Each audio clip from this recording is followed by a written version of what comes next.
예, 안녕하세요. 네, 이 강 바로 시작할게요. 잘 쉬셨어요?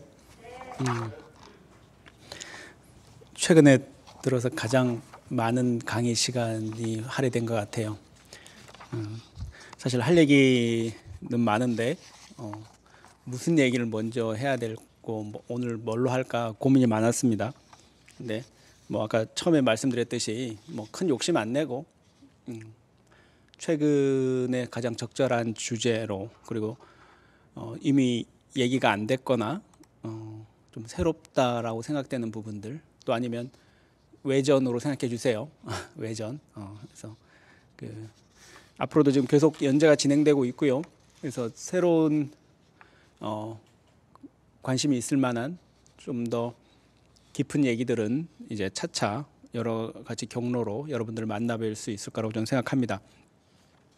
사실 불교 신문이었나요? 예전에 연재 초기만 하더라도 그때가 해수로는 3년 전이고 한 2년 됐는데요. 지금 시즌 2가 들어갔죠. 그때만 해도 4차 산업혁명이다, 인공지능이다, 이게 대다수 분들이 좀 생소하거나 낯설거나 또 불교에서 다루지 않는 주제이기 때문에 이렇게 설명드리기에 급급했어요, 사실은. 예를 들어서 뭐 그 당시에 뭐 딥러닝 딱 하나 하자면 딥러닝이라는 게 있는데요 하면서 이런 느낌. 근데 그걸 장황히 서다 보면 어떻게 됩니까? 정작 내가 이 주제에 대해서 정말 드리고 싶었던 얘기들, 이런 얘기들은 지면 할애가 안 돼요. 그래서 그냥 끝에 살짝, 또는 불교에 대한 이야기도 살짝 뭐 이런 정도밖에 안 돼서 굉장히 아쉬웠는데, 지금은 제가 많이 세상이 빠르게 변하고 있다라고 느끼는 게 뭐냐면, 또 그때 2년 전하고도 이 온도차가 너무 달라요. 이미 많이 알고 계시고 많이 생각도 각자 다 갖고 계신 것 같고 그런 것 같아요. 그래서 뭐 새삼스럽게 제가 과거 기술, 또 과거도 아니죠, 불과 2년 전이긴 하지만 그런 얘기들을 또 뭐 구구절절하게 설명하는 게 큰 의미를 갖지 못하겠다라는 생각을 요즘 많이 하게 됩니다. 그래서 여러분들이 일부러 또 궁금해하시는 건 그 기술적인 그 자체에 대한 이야기나 그 변화상에 대해서는 사실은 여러분들 뭐 요즘 워낙 책들도 잘 나와 있고 뭐 유튜브다 뭐다 해서 그러한 형태의 지식 차원의 정보 습득은 뭐 전혀 문제가 안 되죠. 언제든지 여러분들이 할 수 있을 것 같아서. 근데 그 여러분들이 진짜 원하고 저 역시도 하고 싶은 얘기는 그러한 형태의 뭐 지식, 정보의 전달이 아니라 여기서 우리가 어떤 의미를 부여할 수 있는지, 그리고 나한테 무슨 의미가 있는지, 또 그리고 우리 공동체, 또 내가 속해 있는 종교, 불교도로서, 신자로서, 불자로서는 어떤 의미가 있는지, 그리고 내가 어떤 질문을 던질 수 있는지 정도까지는 우리가 같이 고민하면서 같이 서로 끌어당겨 줄 수 있지 않나, 그런 생각을 하고 뭐 또 각자의 몫이겠죠. 어떤 질문을 던질 수 있는지는. 그러한 작업들을 하기 위해서는 어떤 이러한 형태의 만남, 강연도 필요하고 서로 이런 형태의 공감대를 형성해가는 그런 작업이 선행되어야 된다고 생각해서 제가 이 자리에 있는 겁니다. 뭐 여러분들 잘 아시겠지만 이제 앞으로 이게 하나의 트렌드가 아닌 것 같다, 아니다라는 얘기는 이미 1강에서 말씀드렸습니다. 이 인공지능과 코로나 팬데믹이라고 하는 이 이중 충격이 우리한테 어떤 영향을 주고 있고, 우리의 마음과 우리의 생각에는 어떤 영향을 끼치고 있고, 어떤 변화를 주고 있고, 또 특히 그 다양한 기술들 중에서 특히 메타버스 같은 그러한 최근의 혁신, 첨단 기술 속에서 우리는 우리 자아라는 존재에 대해서 어떤 생각을 가질 수 있는지, 그리고 이게 나한테 또 무슨 의미가 있는지 여기까지 일단 말씀을 드렸고요. 아까도 1강 마지막에 말씀을 드렸지만, 그럼 도대체 어떤 시선으로, 어떤 관점으로, 어떤 태도로 이 거대한 변화, 인공지능을 비롯한 이 거대한 혁신의 시간들을 이제 우리가 얘기할 수 있을지, 그걸 이제 고민해보는 시간이 제 2강에서 제가 말씀드리고 싶은 내용입니다. 저도 고민을 많이 했어요. 그래서 한 한 3, 4년 전부터 계속해서 많은 이야기를 하고 있고 글을 쓰고 있고 뭐 최근에 방송도 하고 있는데 이 모든 현상들, 이 복잡단하던 현상들, 심지어는 우리 나노 테크놀로지부터 시작해서 나노 기술부터 시작해서 우리 뭐 어떻습니까? 그 법성계에서 얘기하는 일미짐중 함시방이라고 하는 그 나노 테크놀로지부터 시작해서 크게는 요즘 화성 우주 개발 아시죠? 일론 머스크나 누가 하는 이제 스페이스X에서 민간 우주인들을 대기권 밖으로 보내고 우주 관광 시대가 열렸잖아요.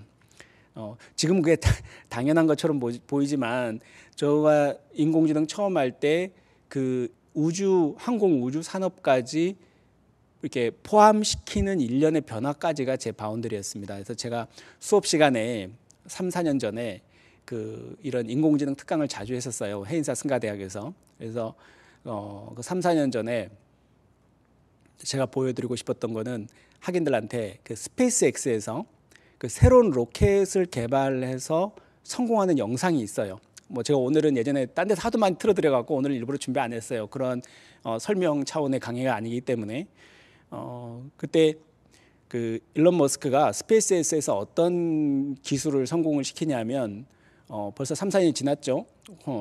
그 과거에 미 항공 우주국이죠. 나사에서 우주 여행 밖에 이제 우주선을 옛날 콜롬비아호나 챌린지호나 이런 것들을 쏘아 보려면 막대한 예산을 투입해서 어마어마한 로켓을 달고 우주선을 대기권 밖으로 쏘아 올리는 거죠.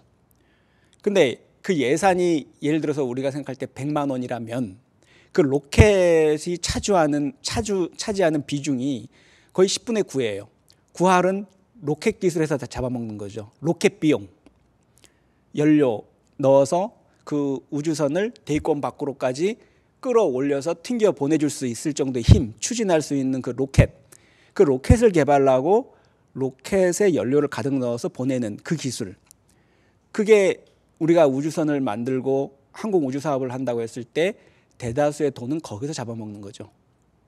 근데 이 일론 머스크가 생각한 건 뭐냐면 그렇다면 그 어마어마한 돈을 차지하고 있는 그 로켓, 그 우주선을 쏘아 올리는 로켓, 그 추진 로켓을 한 번 쓰고 지금은 어떻게 하냐면 인도양이나 거기 대기권 밖에서 나가기 전에 투하해버리죠. 버려버리죠. 지고 갈 수는 없으니까 이미 대기권이 올라왔으니까. 일론 머스크가 생각한 것은 이것을 아깝게 버리지 말고 다시 그대로 바다에서 떨어뜨리지 말고 그대로 발사했던 그 자리로 회수해서 돌려와서 착륙시키면 다시 또 연료만 집어넣고 다시 또 보내면 어떻게 됩니까? 그 우주 개발 비용의 그 10분의 9가 절약될 수 있잖아요. 그러니까 이 사람이 생각했던 아이디어를 그걸 계속 재활용해서 쓰자 이렇게 한 거예요. 그래서 얼마나 많은 실패를 합니까? 어마어마하게 많은 실패를 했죠. 근데 그 4, 5년 전에 그 스페이스X라는 민간 우주 개발 회사에서 추진 로켓을 쏘아 올렸다가 그 자리에 그대로 착륙시키는 기술을 성공을 시킵니다. 그래서 지금 그 우리 우주정거장이나 밖에 있는 행성이나 다른 그 달에 가는 여러 가지 것들의 화물 우주선들을 그 스페이스X라는 일론 머스크가 설립한 회사에서 거의 도맡아다 하고 있잖아요. 왜? 올려보내고 화물 실어다 주고 다시 돌아올 때 어떻게 합니까? 그 로켓 다시 그대로 돌아오면 되니까. 다시 또 그거 또 쓰죠. 옛날에는 한 번 쓰고 끝이었다는 얘기예요. 그래서 지금 그걸 반복적으로 쓰고 있다는 얘기죠. 계속. 그래서 이거를 그냥 그걸로 끝인가? 그게 아니고 일론 머스크는 이제 화성으로 화성을 가겠다는 거예요. 인간 식민지를 개척하겠다는 거죠. 거기 가고 달이 아니라 화성에다가. 제가 이 얘기를 잘 알지도 못하면서 장황하게 얘기하는 건 저는 이 얘기 듣고 굉장히 좀 충격을 받았었거든요. 그 당시에. 그래서 그때 학연 스님들 강의할 때 그 스페이스X에서 로켓을 회수하는 그걸 처음 실험을 성공하는 그 테스트를 성공하는 그 영상이 유튜브에 있어요. 그거를 이제 보여드리면서 이런 얘기를 했던 적이 기억이 나는데 핵심은 우리가 우주에 관심을 갖자, 기술이 중요하다.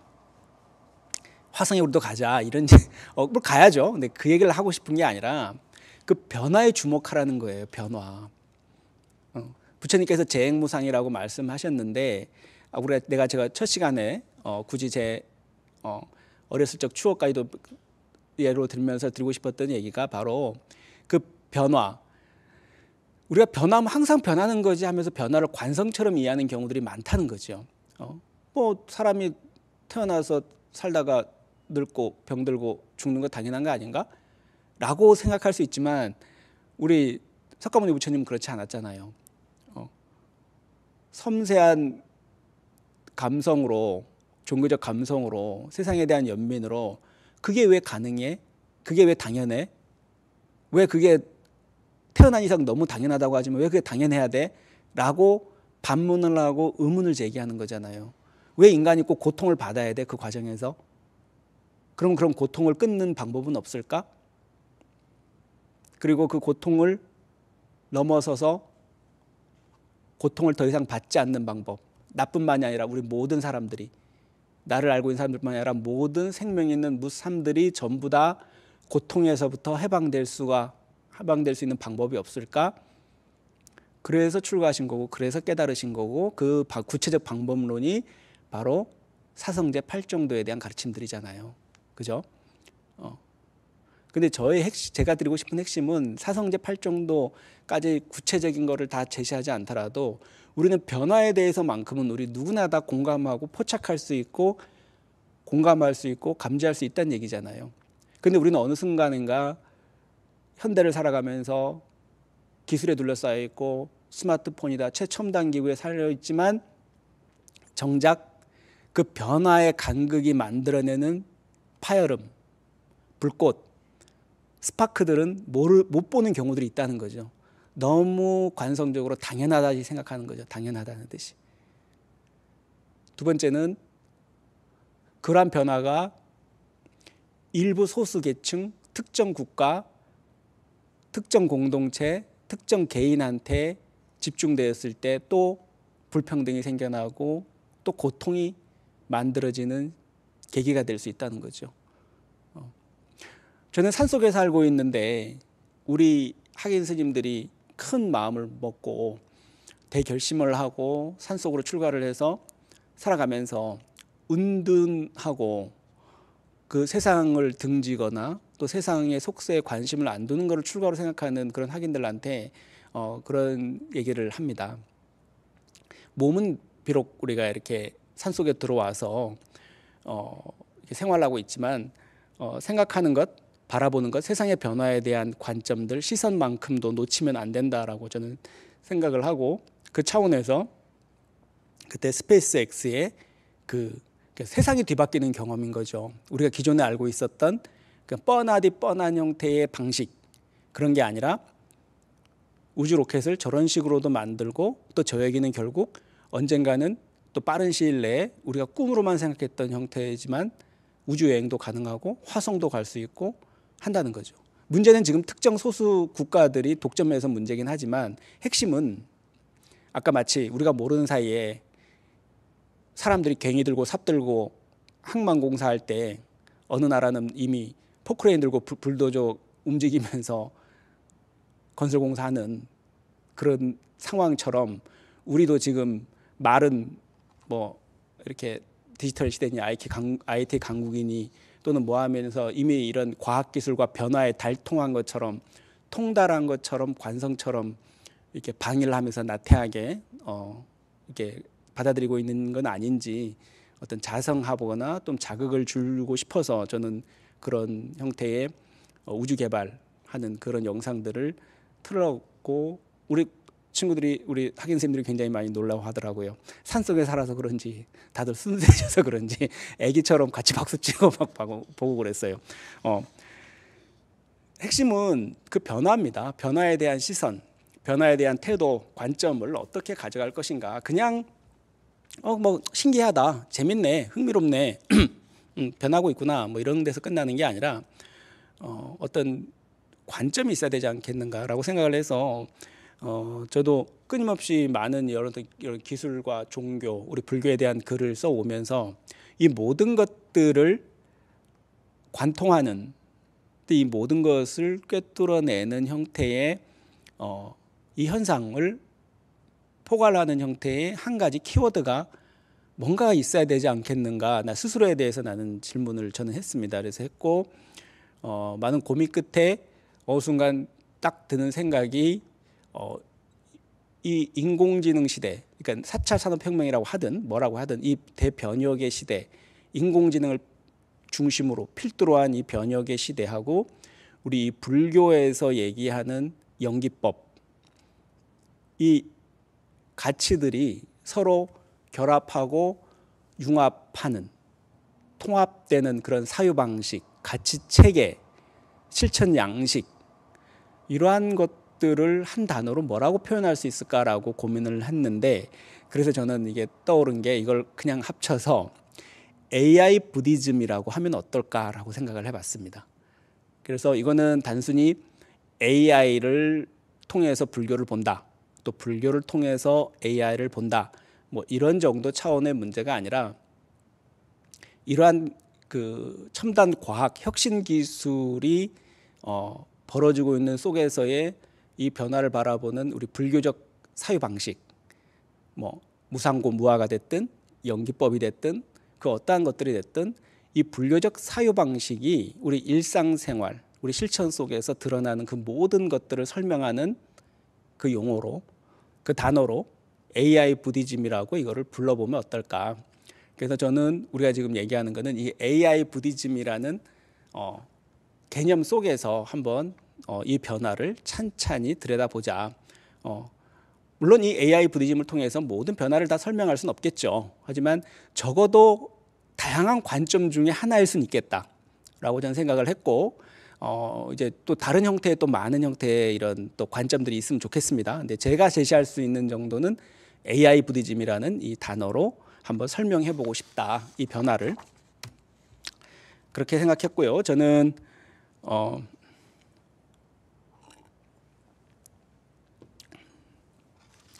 이 AI 부디즘을 세 가지로 이렇게 구분을 해봤어요. 첫 번째가 인공지능 불교라고 해서 영어로는 Artificial Intelligence Buddhism이라고 그러죠. 그래서 AI 부디즘입니다. 이것은 말 그대로 그냥 인공지능 불교예요. 그거는 여러분들이 생각하시는 그런 거죠. 인공지능을 지금처럼 인공지능을 불자가 됐든 불교적 사유 방식으로 이해하려는 일체의 이런 강연, 법문, 학문 활동, 학술 활동, 그 모든 것들을 우리는 인공지능 불교라고 할 수 있겠다. 뭐 지금 이렇게 뭐 세미나를 했든 학술대를 열었든 이런 거 전부 다 인공지능 불교다. 그게 AI 부디즘이다. 뭐 이렇게 설명할 수 있는 거죠. 아마 지금 제가 하고 있는 게 바로 이러한 형태의 지금 활동이 아닌가 싶어요. 여러분들도 지금 AI 부디즘이라는 게 다른 개념이 아니라 지금 여러분들이 이 주제에 공감을 하고 지금 그래도 이 귀중한 시간을, 이 연휴에 귀중한 시간을 내서 여기 와 주신 것 그 자체가 바로 AI 부디즘을 하시는 거죠. 그래서 부디즘이라는 건 꼭 뭐 불교, 종교 이렇게 국한된 개념이 아니라 포괄적인 의미의 우리 일상을 이렇게 바로잡아갈 수 있는 하나의 행동 양식, 그 모든 문화적인 것들까지 포함해서 그런 모든 것들을 저는 부디즘이다 이렇게 표현할 수 있겠다고 생각합니다. 그래서 첫 번째 개념은 그냥 말 그대로의 AI 부디즘 이렇게 생각을 합니다. 그리고 두 번째는 이제 교감, 소통하는 인공지능과 인간 이런 개념인데 이것도 AI 부디즘입니다. 근데 여기는 제가 이제 그때 영어로 애니마 인터랙션 부디즘이라고 했죠. 근데 이게 무슨 말이냐면 좀 불편하실 분도 계실 텐데 죄송합니다. 영어를 써서. 그 애니마는 이게 그 라틴어로 그 우리가 영혼 또는 마음 뭐 무슨 심 뭐 이런 여러 가지 것들을 나타내는 단어라고 합니다. 근데 이게 다른 거 없어요. 여러분들 자동차 타고 다니시죠? 혹시 자동차 타고 다니면서 운전하시면서 내비게이션하고 대화 해보신 분 있으세요? 안 해보신 분 있으세요? 안 해보신 분. 저는 하는데. 저 일부러 보살님 목소리만 듣고 다니거든요. 어쨌든 내비게이션하고 대화 안 나누세요? 하잖아요. 대답 안 해도. 심지어 대답도 안 해주는데 막 혼자 말 걸고 그러잖아요. 막 친한 척. 뭐 그쪽은 전혀 친해지지 않긴 하는데 어쨌든 사람은 희한한 게요. 저를 포함해서 이렇게 뭔가 애착가는 물건이나 애착가는 대상이 사람이 아니고 생명이 아니어도 어떻습니까? 자꾸 이렇게 의인화하는 경향이 있지 않나요? 그죠? 하다못해 꼭 의인화까지 안 가더라도 뭐 내가 만년필, 내 시계가 있다. 아니면 뭐가 있다 하면 어떻습니까? 아, 이건 우리 아버지께서 생전에 쓰시던 애착하는 물건인데 나한테 선물로 주셨어 하면서 우리가 의미를 부여하죠. 그때 이미 그 만년필은 어떤 만년필이 됩니까? 그냥 만년필이 아니죠. 아버지와 나를 이어주는 하나의 상징 매개물이자 그 자체로서 이거는 어떤 돈으로 환산될 수 없는 가치를 띠게 돼요. 근데 그건 뭐 인터넷 쇼핑에 뒤져보면 정확히 가격이 매겨지잖아요. 하지만 이미 그거 아니잖아요. 이미 왜 이미 그게 아닌 거죠? 우리가 뭔가를 마음을 투사해서 거기다가 가치를 부여했기 때문에 그렇잖아요. 경제적 가치가 아니라 주관적이지만 너무나 평범한 물건이지만 뭔가를 부여했다는 거죠. 그게 바로, 저는 아직도 이 단어를 못 찾겠어요. 그래서 애니마라고 그냥 표현해 봤어요. 애니마를 이렇게 부여한다는 거죠. 그 만년필을 생기 넘치게 만들어 버리는 거죠. 마치 의인화되는 뭔가 생명이 있는 것처럼 만들어 버리는 그런 경향이 있어요. 사람들이 일종의 의인화 경향이라고도 하죠. 그게 바로 교감하려고 하고 소통하는 과정 속에서 인공지능, 그러니까 기계한테, 사물한테 우리 인간이 뭔가를 의미를 부여하는 과정에 주목하고 있는 겁니다. 한번 다음 영상 보시면 아마 좀 무슨 말인지 이해가 되실 거예요. 이게 보스턴 다이나믹스라는 로봇 회사에서 한 10년 더 됐어요. 개발한 로봇입니다. 군사용 로봇이었고요. 이름은 무슨 독 해갖고 그 군사용 개라고 해서 산악 전문. 그러니까 군인들이 왜 산악 훈련할 때 군장들이 너무 무겁잖아요. 그래서 이거를 대신할 수 있게끔 이런 형태의 로봇을 개발했습니다. 쉽습니다. 안 넘어지죠. 얼음 위에서도 그렇고 한데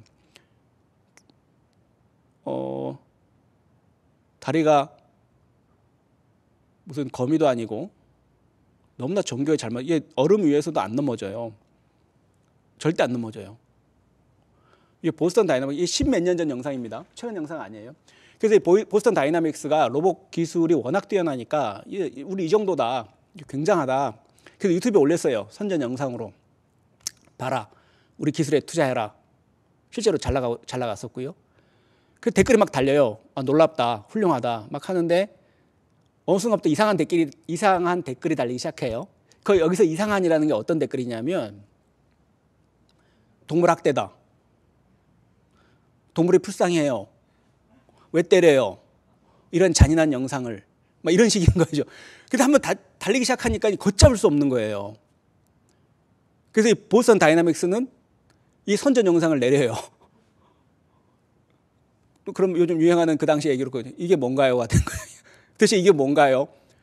그럴 의도도 없었고, 단지 이 사람들 우리 기술이 이렇게 뛰어나요, 우리 로봇 이렇게 잘 만들어요, 놀랍죠 해서 올렸는데 사람들은 동물 학대하지 말아요, 왜 때려요, 로봇 학대다 하면서 막 댓글 달리고 난리도 아닌 거예요, 자기네끼리.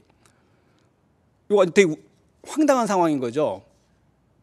그런데 이게 그냥 또 지나칠 수 없는 상황인 거란 말이죠. 이게 좀 그러면 이거 기계니까 괜찮은 거예요? 기계니까 저렇게 발로 걷어차고 두드러 패도 관계 없나요? 관계 없다고도 볼 수 있는 사람도 있을 거예요. 그런데 사람들은 대다수가 정상적인 문명 국가에서 정상적인 교육을 받은 정상적인 사람이라면 뭔가 아니다라고 생각을 한다는 거죠. 이런 장면들을 봤을 때. 기계일지라도. 그렇잖아요. 이런 지점들이 분명히 존재한다는 거죠. 앞으로 인공지능 시대가 되면 훨씬 더 정교한 로봇들이 지금 만들어지고, 참고로 이 보스턴 다이나믹스는 작년에 현대자동차에 인수됐습니다.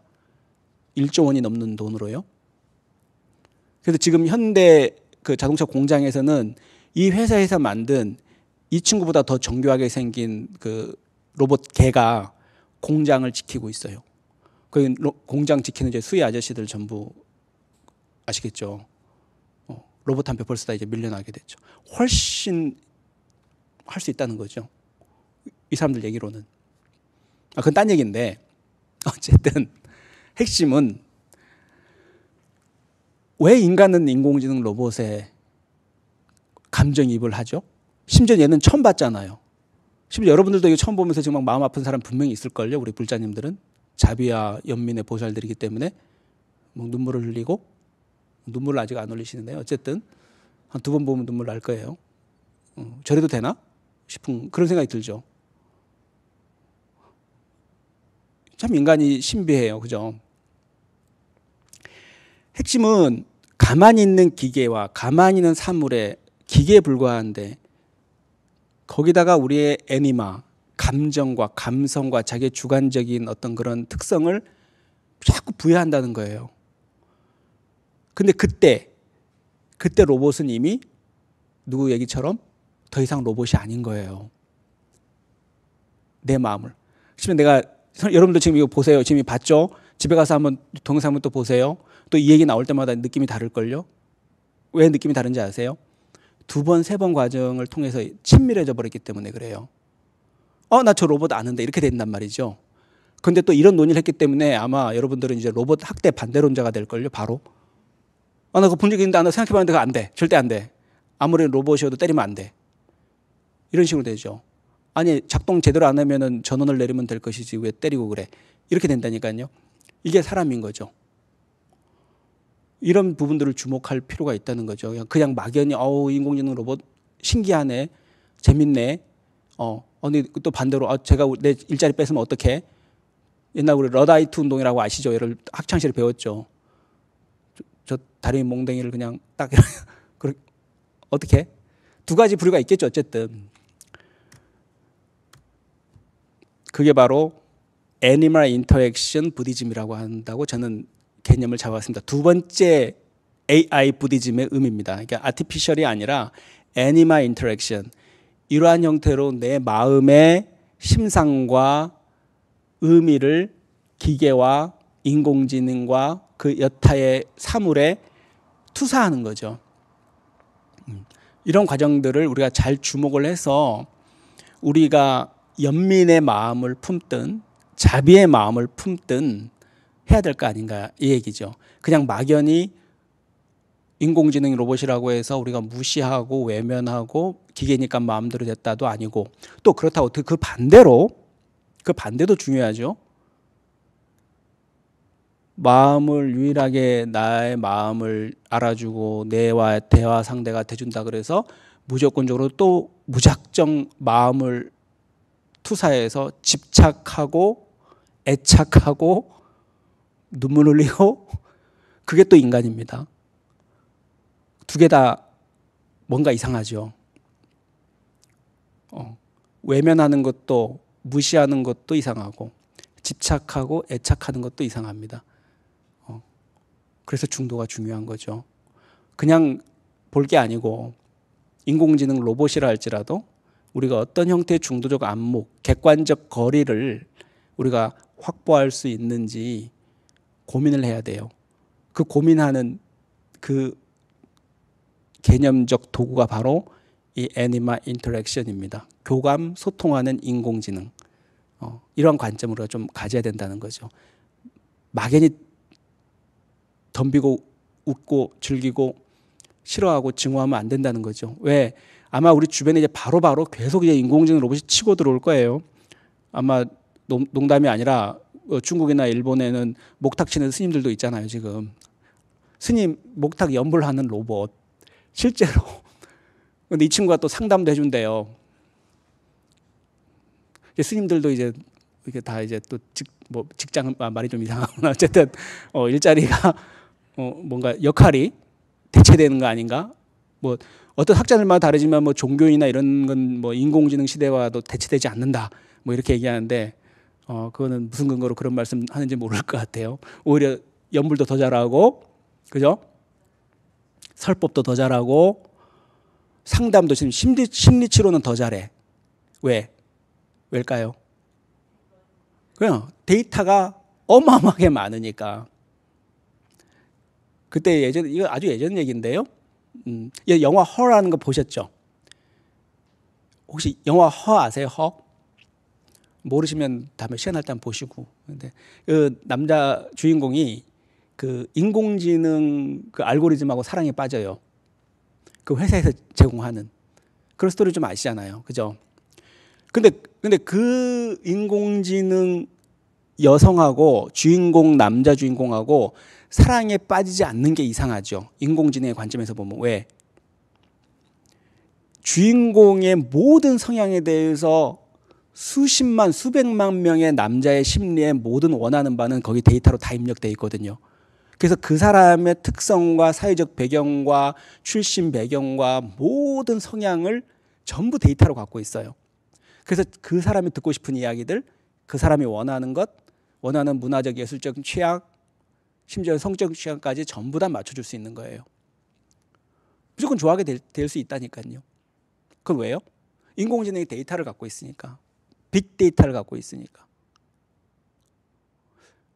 그 재밌는 그때 제가 인공지능을 논문을 쓴다고 자료 서치하다 보니까 재밌는 게 있었어요. 어느 날 한 7, 8년 됐죠. 그 저는 잘 당연히 모르겠지만 전 세계에서 제일 유명한 데이트 웹사이트가 있었대요. 근데 얘가 해킹이 됐어요. 어느 날 해킹이 됐는데 이게 데이트 웹사이트인데 대부분 불륜을 조장하는 그런 거였대요. 근데 여기가 해킹이 돼버린 거예요. 그러니까 어떻게 되겠어요? 거기 가입된 모든 사람들이 신원이 노출된 거예요. 특히 남자들. 난리 났죠?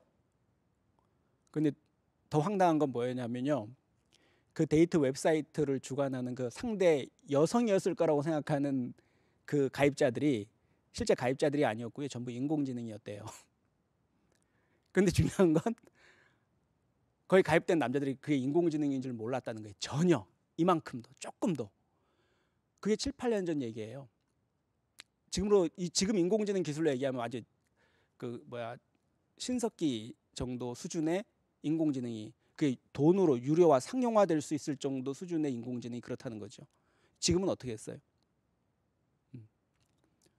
어쨌든 사람은 인공지능한테 이렇게 교감하고 소통할 뿐만 아니라 자기 감성과 감정을 투사한다는 거죠. 다 그렇진 않겠지만 대다수는 그렇게 돼 있습니다.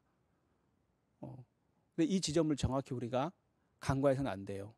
항상 우리가 인공지능 주변에 볼 때마다 인공지능 스님을 받든 공장을 지키는 개를 받든 로봇 개를 받든 자율주행 자동차를 받든 간에 우리 주변에 있는 그런 인공지능이 탑재되어 있는 형태의 모든 주변 환경에 대해서 우리가 그냥 감정적으로 대처할 게 아니라 항상 어떤 특정한 자기 나름의 관점을 갖고 볼 필요가 있다는 거죠.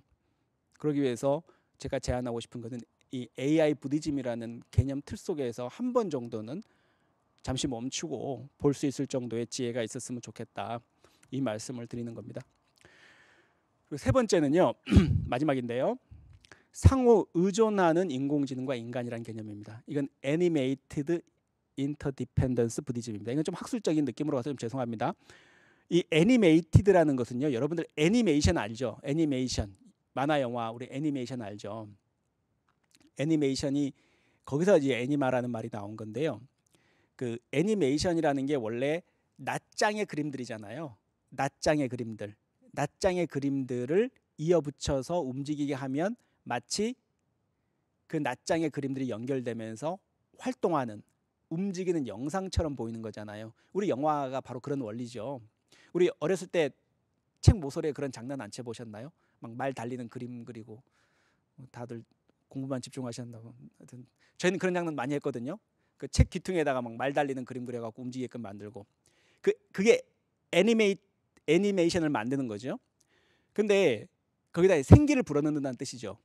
근데 여기서 애니메이티드 하면 어떻게 되냐면 그렇게 마음의 투사된 내 느낌이 부여된 내 감정이 부여된 인공지능에 대해서 얘기하는 거예요.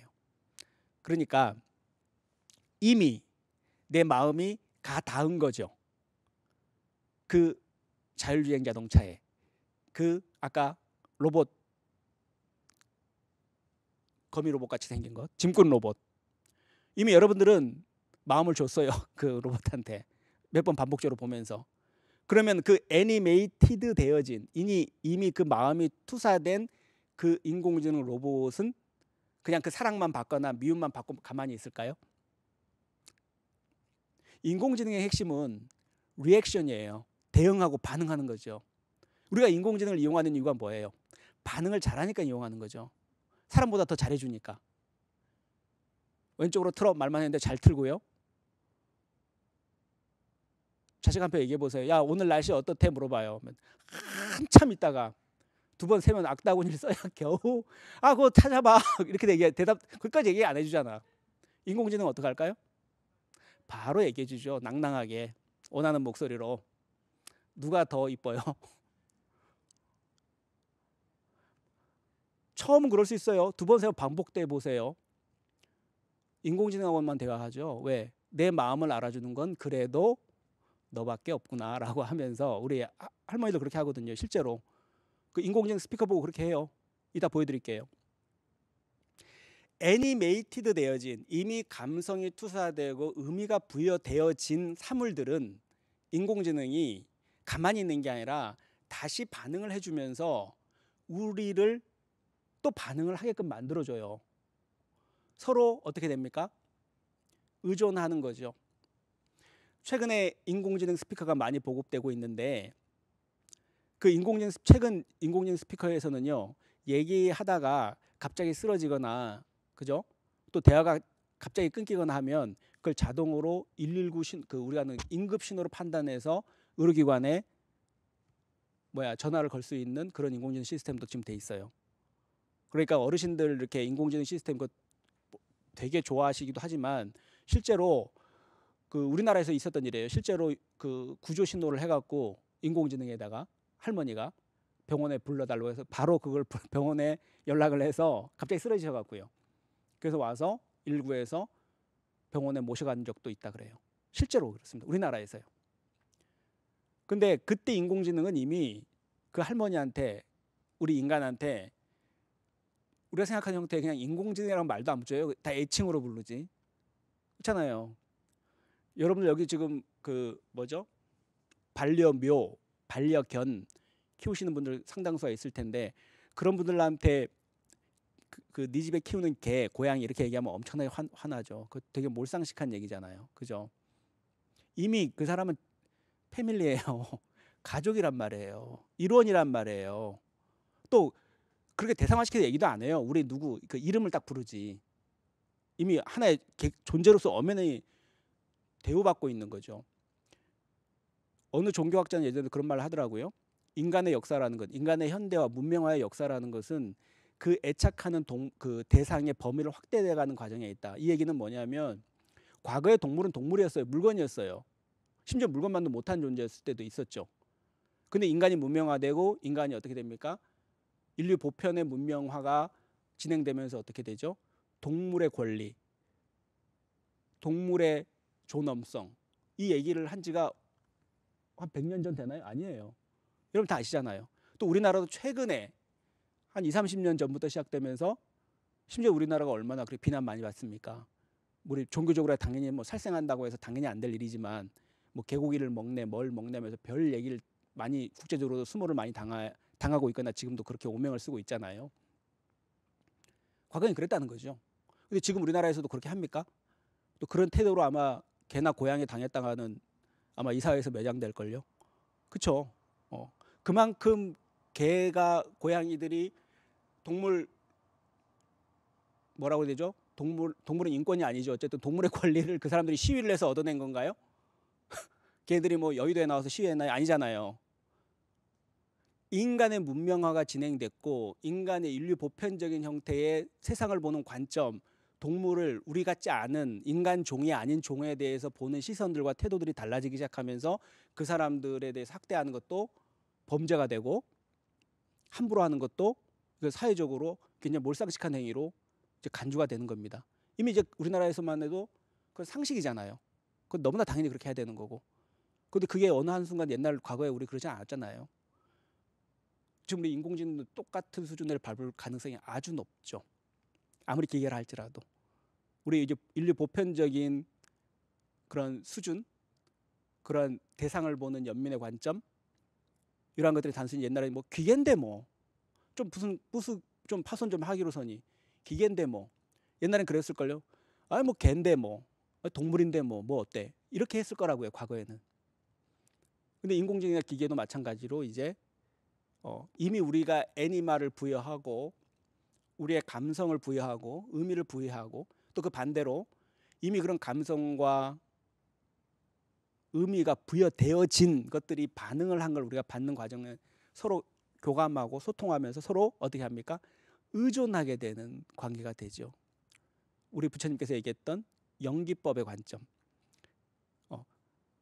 내가 있으니까 내가 있는 게 아니라 너라는 인공지능 스피커가 있어서 내가 살고 인공지능 스피커도 사람이 있어야 데이터를 먹고 사니까 그런 관계들 서로 의존하는 그런 관계가 성립이 되는 겁니다. 아주 아까 지금 오늘따라 뭐 인공지능 스피커를 예를 많이 드는데요. 뭐 여러분 뭐 쉽게 볼 수 있는 우리 주변의 일상 사물이고 사물 인터넷으로도 이제 잘 알려져 있으니까요. 예전에 EBS에서 이런 실험을 했어요. 굉장히 재밌어요. 여러분 한번 찾아보시면 알겠지만 오늘 제가 하는 주제하고도 비슷한 내용들인데 4차 인간이라는 뭐 다큐멘터리였는데요. 실험을 해봤어요. 이 실험을 사진으로 보면 좀 처음 되실 텐데 간단합니다. 정확히 기억은 안 나는데 한 10명 정도 되는 사람들한테 여성, 남성, 나이 드신 사람, 어린아이 뭐 할 거 없이 구분하지 않고 다양한 계층에 있는 사람들을 모아다가 실험을 합니다. 이 실험의 내용도 알려줘요. 뭐냐면 인공지능 스피커를 지금 또 드릴 겁니다. 그래갖고 한 일주일 정도 사용하시고 무료로 사용하시면 됩니다. 그래갖고 나중에 중간에 이상이 있으시면 와서 수리해 가서 수리하시면 됩니다. 이렇게 얘기했거든요. 그래서 이분들이 노인도 계셨고요, 젊은 사람도 있었고, 심지어 이 안에는 소프트웨어 전문가도 있었고요, 인공지능 전문가도 있었습니다. 그래서 많이 있었죠. 그래서 실험을 했는데 일주일간인가 썼어요. 그래서 이제 실험팀에서 연락을 하죠. 기기에 문제가 생겼으니 전부 다 가지고 오시면 테스트 해봐갖고 폐기하고 새 걸로 드릴게요. 이렇게 된 거죠. 그래서 다 가지고 옵니다. 가지고 와서 실험을 하죠. 근데 실험하는 방법은 저 너머에 보면 굉장히 고열로 요 스피커가 이제 폐기되게끔 하는 상자 안에 이걸 넣습니다. 직접. 그래서 전압을 이렇게 올리는 거예요.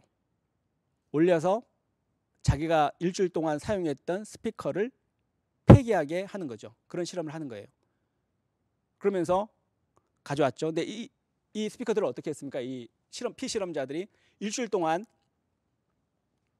사용하죠.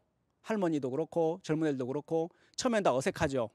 서로 내외하고 안 쓰고 서로 막 뚱하니 쳐다보다가 한 2, 3일 지나니까 호기심으로 쓰기 시작하고 4월 지나니까 막 대화를 합니다.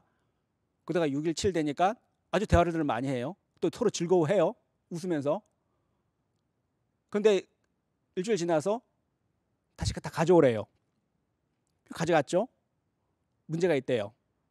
이걸 폐기하면 새 스피커를 드리겠습니다. 이렇게 한 거예요.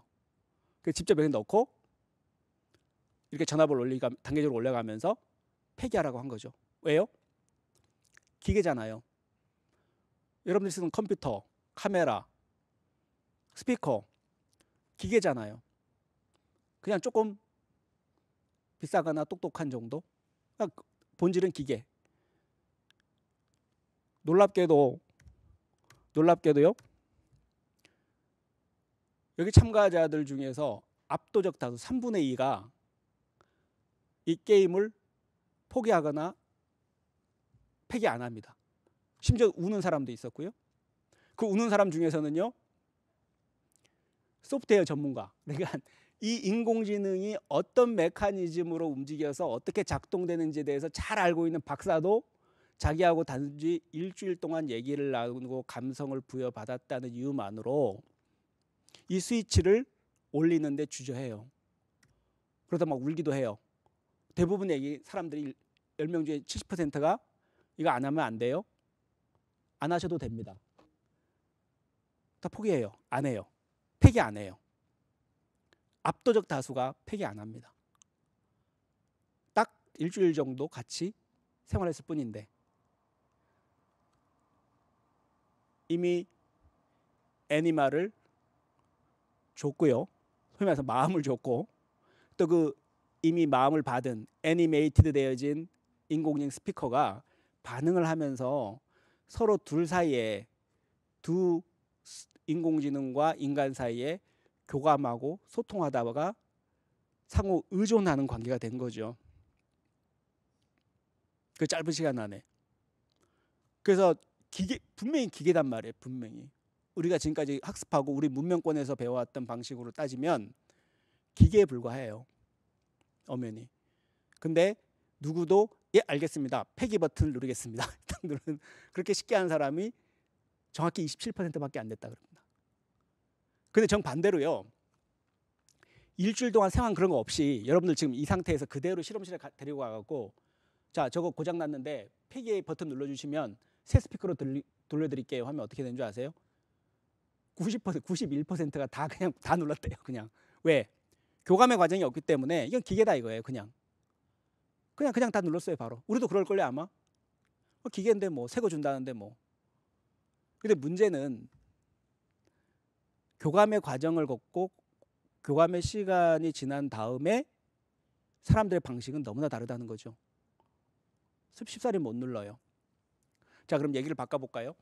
우리 주변에 있는 인공지능 스피커가 그러할지인데 우리 내 방 안에 그 인공지능 청소기 같은 거 많이 돌아다니잖아요. 설마 청소기하고 사랑에 빠지거나 뭐 청소기하고 뭘 하진 않겠지만 이제 그런 형태로 들어온단 말이에요. 우리 울타리를 넘어서 부지불식간에 우리 스마트폰 우리 너무나 사랑하잖아요. 하루 종일 손에 쥐고 있고 그죠? 그 모든 세상과 접촉하게 해주고 그런 거잖아요. 어쨌든 핵심은 평생을 보거나 수십 년을 보거나 이런 방식으로 내 곁에 있는 인공지능은 얘가 다르다는 거예요. 안 다르면 그게 이상한 거겠죠. 그럼에도 불구하고 내 거니까 내 인공지능 로봇이니까 내 돈 주고 내가 산 거니까 마음대로 해도 된다. 일단은 법적인 건 둘째 치고라도 그럴 사람도 없겠고 또 없겠는 게 아니라 또 있겠죠. 엄연히 자식도 학대하고 동물 학대하는 사람들이 가끔 보잖아요.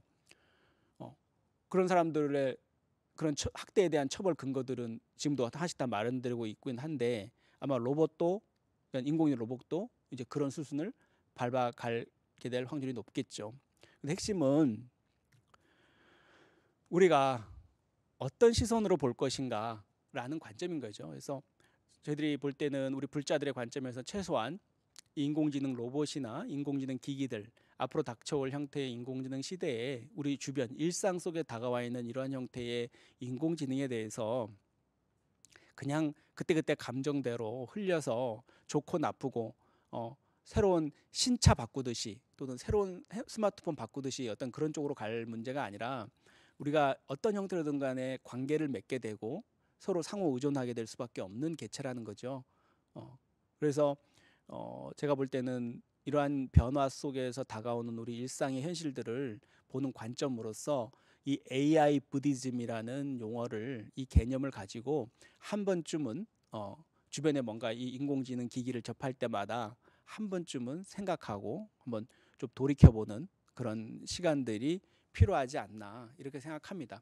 그래서 저희들이 우리 인공지능 하면 여러분들 지난 2016년도에 서울에서 있었던 이세돌하고 알파고를 떠올리면서 흔히 여러분들 이런 얘기 많이 접하실 거예요.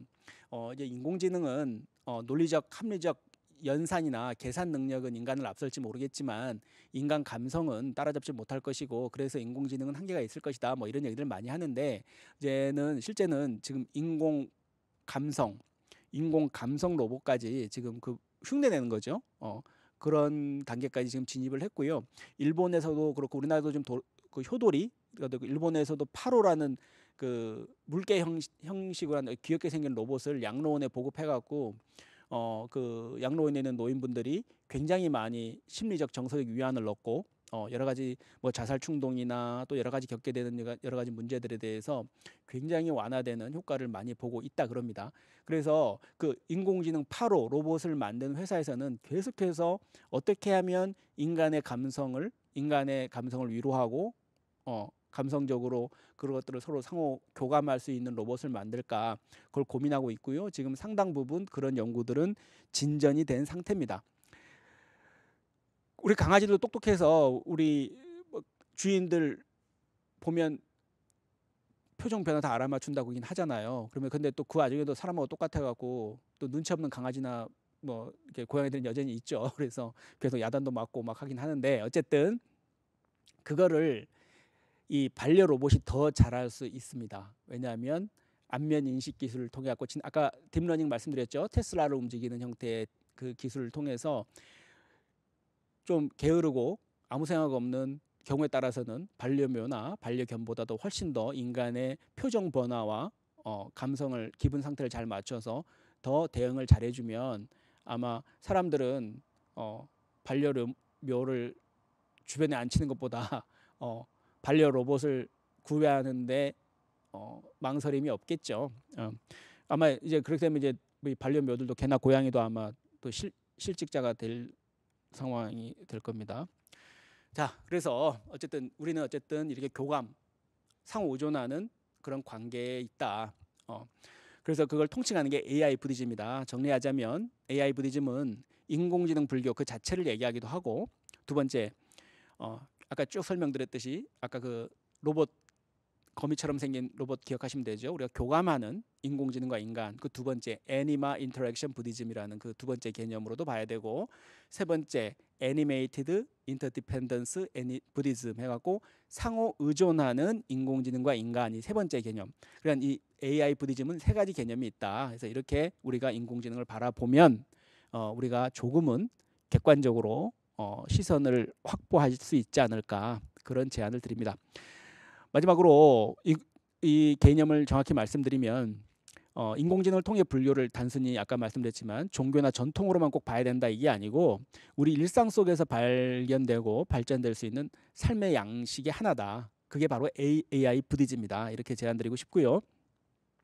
그래서 AI 부디즘에서 불교를 해석하는 방식은 그 옛 전통 가르침에 끝나는 게 아니고 우리 지금 현실이 변하고 있잖아요. 우리 일상에서 구체적인 경험을 해석하고 또 우리의 일상에 나아가는 그런 길을 같이 동반해가는 동반자와 같은 가르침이라는 뜻으로 이해할 수 있다. 이렇게 얘기하는 게 바로 AI 부디즘입니다.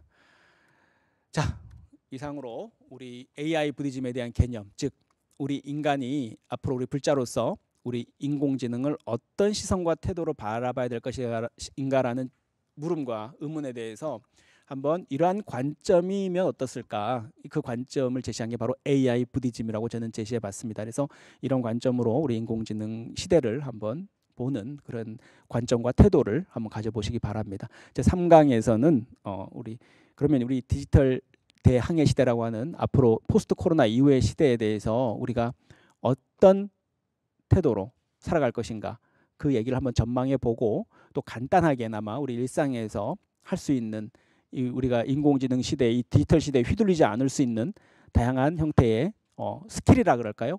기술들에 대해서 한번 소개하는 걸로 해서 또 질문 받고 해서 오늘 강연을 마무리하도록 하겠습니다. 수고하셨습니다.